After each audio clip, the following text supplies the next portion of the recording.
எங்க போனாலும் அந்த பேக்கை தூக்கிட்டே தெரியுது. அப்படி என்னதான் வச்சிருக்கோம் அந்த பேக்குக்குள்ள? இதுலயா? ஆமா, அதுக்குள்ளதான். வந்து எப்பயும் ஆஃபீஸ் கொண்டு போற பேக். சரி, ஆஃபீஸ் மட்டும் கொண்டு போனா உள்ள லேப்டாப்பும் லஞ்ச் பாக்ஸும் இருக்கும். சரி, உன் கூட வரனால நான் டோரிமானாவே மாறிடணும். டோரிமானா மாறினா மட்டும் தான் உன் கூட மனசை குடும்ப ஓட முடியும். உள்ள வந்து டோரிமான் மாதிரி வச்சிருக்கேன் உள்ள. எங்க தர பாப்போம். கோயில வச்சு பிடிச்சு எல்லாரும் தீனி பண்ணாரும் டோரிமானுங்கணும் அதானே? ஆமா, நான் பாக்கணும். ஓகே, எனக்கு ஒன்றும் பிரச்சனை இல்லை, உனக்கு தான் மனம் போகும்.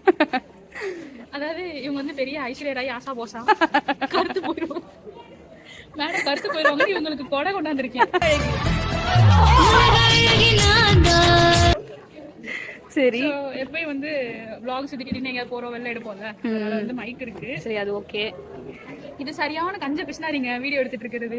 எதுவுமே வாங்க விடாது. அதனால வந்துட்டு வாட்டர் பாட்டில் இது வந்து எனக்கு, இது வந்து மேடம்க்கு. ஒரு வாட்டர் பாட்டில் கூட நீ வாங்க விட மாட்டோம். சரியான பிசினாரி கழுது. அடுத்து வந்து ஸ்டெட்டிஸ்டிக்.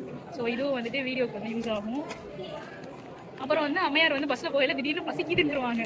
என்ன ஆஃப்டர் ஆல் பசிக்குது, குடல்லாம் எரியுது. அதனால அவங்களுக்கு பிடிச்ச இது என்ன சிப்ஸ்னே எனக்கு தெரியல. டாபிக்கானவா இல்ல வந்துட்டு இந்த என்னது பொட்டேட்டோ தெரியல. Potato slice, potato chips. இது வந்து இந்த ஸ்நாக்ஸை நம்பி என்னை வர சொன்னாங்க மேடம். சரி, நானும் பிள்ளை நிறைய வச்சிருக்கும் போல அப்படின்னு பார்த்தா முக்காவாசியை முடிச்சுட்டு காவாசியை வச்சிருக்கேன். அதுவும் நொறுங்கி போய் வச்சிருக்கேன். உனக்காக எல்லாம் உனக்காக, உனக்காக எல்லாம் உனக்காக. அதாவது மிச்ச மீதி எல்லாம் எனக்காக. ஆமா.